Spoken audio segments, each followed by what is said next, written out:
In English, when we ask for something or ask someone to do something, we often use the modal verbs like could, might, should, and would to sound more polite. How to be more polite? An easy way to be more polite is to be courteous to everyone around you. Listen and be understanding, and avoid negative words. Use little words to soften your statements, and avoid finger pointing words like you. Polite words. Words that are polite include please, thank you, excuse me, etc. When we would like the attention of another person, that means if we want to talk to that person, we would probably say excuse me. Let's see the sentence. Open the door.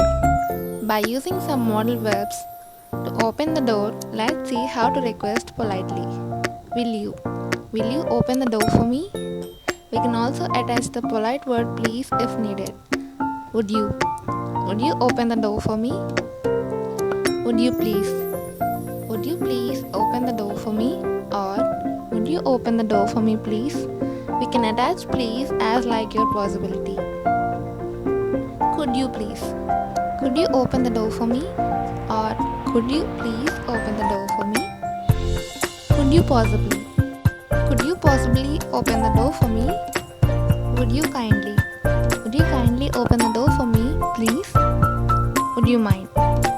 Would you mind opening the door? So these are some of the words we can use to ask or speak politely to someone. And I hope you might like the video. So our daily challenge is completed by today, and I hope you all loved it. And we'll come with more interesting videos to you in my channel. And please like, share, and don't forget to subscribe and support my channel. Thank you all.